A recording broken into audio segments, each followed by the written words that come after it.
Loks bjóðu velkomna Tinnu Traustadóttur, framkvæmdastjóra sölu og þjónustu. Hún ætlar að ræða orkuöryggi, ekki síst orkuöryggi heimilanna.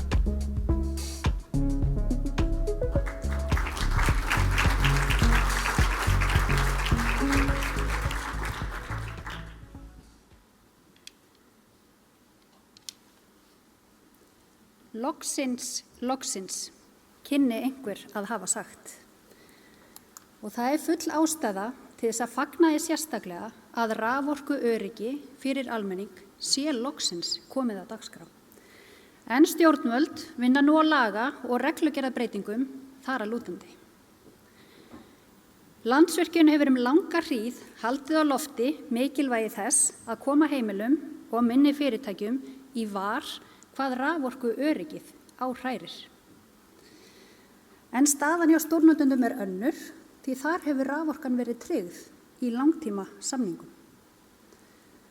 Forgangsraða þarf heimilum og minni fyrirtækjum, tryggja sama raforkuverð á landinu öllu og halda áfram með fyrirkomulag viðskipta sem stuðlar að hóflegum verðbreytingum til almennings. Landsvirkjun hefur alltaf og mun alltaf vera í þessum takti að forgangsraða þannig að raforkuþörf samfélagsins sé sinnt. En Landsvirkjun tryggir ekki raforkuöryggi ein, en mun svo sannarlega ekki skorast undan ábyrgð. Umræða raforkuöryggi og raforkumarkaði hefur verið fyrirferðarmikil á meginlandinu, en þar landslagið annað en hér. Innrás Rússa og sala þeirra á jarðefnaeldsneyti hefur sett orkumarkaði í uppnám. Ekki bara að raforkuverð hafi verið há, heldur hefur orkuöryggi stórlega verið ógnað. Blessunarlega hefur íslenskur raforkumarkaður verið í vari fyrir áhrifum af aðgerðum Rússa og hér aðal viðfangsefnið að vera með fullseldu kerfi, það skortir yfirsýn og það hvernig fyrirkomulagi heildsölu viðskipta háttað. Raforkuöryggislausnina þarf að ígrunda vel og hafa til hliðsjónar ásættanleg öryggismörk og kostnað við að mæta þeim. Orð til alls fyrst, en orðum þurfa að fylgja gjörðir. Og vegferðin framundan spennandi og það raforkufyrirtæki og stjórnvöld sem þurfa að snúa bökum saman og koma raforkuöryggismálum í ásættanlegt horf. Númer 1 að þar til bærar stofnanir og yfirvöld hafi yfirsýn yfir stöðu mála. En eins og sakir standa enginn sem hefur yfirsýnina og getur svarað fyrir að hve miklu leyti raforkuöryggi almennings hafi verið tryggt fram í tímann. Á þessu þarf að ráða bót, einfaldlega með því að safna saman nauðsynlegum upplýsingum frá markaðsaðilum. Númer 2 fyrirsjáanleikinn, en stærð heildsölumarkaðarins fyrirsjáanleg og hefur verið að breytast lítið frá ári til árs. Framundan þó líklega meiri vöxtur en verið hefur, meðal annars vegna orkuskipta. Og í okkar lokaða raforkukerfi með okkar endurnýjanlegum orkugjöfum þess vegna svo mikilvægt að það sé fyrirsjáanleiki á framboðshliðinni, þannig að það sé hægt að eyða sem mestri óvissu. Hlutdeild Landsvirkjunar á heildsölumarkaði dansar í kringum 50%. Og þar gerum við samninga einhver ár fram í tímann við sölufyrirtæki sem að selja orkuna síðan áfram til heimila og smærri fyrirtæki. Þarna við komið skuldbindingar og fyrirsjáanleika sem svo mikilvægur fram á við. Hinn helmingur markaðarins kemur að langstærstum hluta frá sölufyrirtækjum sem hafa yfir eigin raforkuvinnslu að ráða. En þarna ekkert sem segir að orkan þeirra muni rata áfram í sama mæli til heimila og smærri fyrirtækja. Einhverjir gætu ákveðið að breyta kúrs, selja heldur í gagnaveri eða landeldi, rafeldsneyti eða í örþörungaframleiðslu, svo nærtæk dæmi séu tekin. Og það allt gott og gilt, en þá þá verður að vera fyrirvari. Með öðrum orðum að þá fylgir því ábyrgð og ákveðin skuldbinding að selja inn á markað fyrir heimili og smærri fyrirtæki. Eftirlitsstofnanir og yfirvöld verða að hafa mun meiri fyrirsjáanleika fyrir þennan hluta markaðarins. Flutningstöpin eru síðan sérkapítuli út af fyrir sig, en við flutning raforkunnar eftir flutningslínum verða töp á leiðinni. Flutningsfyrirtækið, Landsnet, hefur haft það þannig að þeir hefur aflað sér raforku fyrir töpin stutt fram í tíman.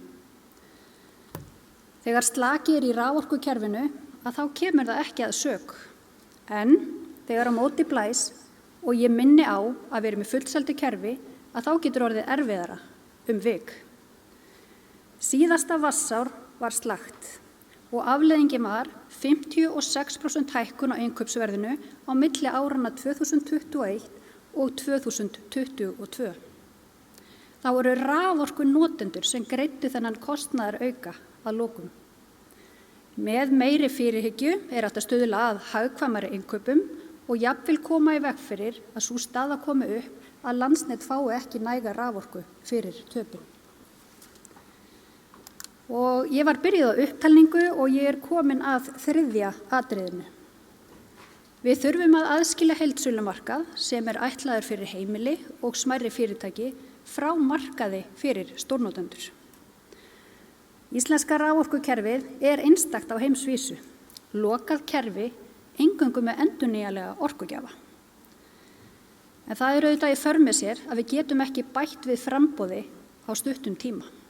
Við höfum engin kola eða kjarnorkuver til þess að fýra upp í þegar það vantar meira inn á kerfið. Þess vegna verðum við að passa upp á að raforka sem er seld á heildsölumarkaði rati á rétta staði. Og þetta er að verða æ meira krefjandi verkefni í fullseldu kerfi og hættan á leka á milli markaða eykst. Að vera í fullseldu kerfi þýðir að það er ekki næg orka til fyrir alla. Þannig höfum við þurft að gefa gagnaverum sem stunda námugröft, rafeldsneytisverkefnum og fjölmörgum öðrum verkefnum afsvar því orkan er ekki til. Og þá getur verið freistandi að leita á mið heildsölu markaðarins, sérstaklega þar sem dregið hefur verulega úr verðmun á milli markaða. En sala Landsvirkjunar á heildsölumarkað er ætluð heimilum og fyrirtækjum öðrum en stórnotendum. Landsvirkjun hefur sótt verðhækkanir til stórnotenda í gegnum endursamninga, á meðan raforkuverð á heildsölumarkaði hefur verið lágt og stöðugt í öllum samanburði. Og á myndinni sjáum við hvernig raforkuverð til stórnotenda hefur tekið kipp á síðastliðnum 2 árum og það er nánast tvöföldun sem er að ræða á þessu tímabili, þannig að stórnotendur greiða hvort eð er sama raforkuverð og aðrir raforkunotendur á landinu. Við ætlum að búa þannig hnútana að heimili keppi ekki á verðum við stórnotendur trygga orkuafhendingu. Þannig að hæstbjóðandi geti trompað og tryggt sér örugga afhendingu á kostnað heimila og minni fyrirtækja. Það hljótum við öll að vera sammála Raforkumarkaður er hluti af raforkuöryggislausninni, en það skiptir máli hvernig kaupin gerast á eyrinni. Land endurnýjanlegrar orku hefur tækifæri á að vera fyrirmynd annarra landa sem keppast við að komast á sama stað og er að fasa út jarðefnaeldsneyti í sinni raforkuvinnslu. Jarðefnaeldsneyti hefur mikið að segja þróun á alþjóðlegum raforkumörkuðum og hefur haft í för með sér háverð og miklar verðsveiflur. Í landi endurnýjanlegrar orku, þar sem breytilegur framleiðslukostnaður er lágur, getum við hagað málum þannig að raforkumarkað fyrir heildsölu hafi í för með sér fyrirsjáanleika, bæði hvað varðar raforkuverð og örugga orkuafhendingu. Forgangsraða þarf heimilum og smærri fyrirtækjum, tryggja sama raforkuverð á landinu öllu og haga heildsöluviðskiptum áfram þannig að einungis sé hóflegar verðbreytingar til almennings að ræða. Og endum á jákvæðum nótum, þar sem að yfirvöld vinna nú að frumvarpi til laga raforkuöryggi, sem verður fyrsta skrefið af mörgum í að tryggja okkur öllum örugga orku afhendingu. Við hjá Landsvirkjun lýsum okkur fús að taka þátt í vinnunni við að móta þessi þjóðþrifamál, raforkuöryggi fyrir almenning og minni fyrirtæki annars vegar og raforkumarkað hins vegar.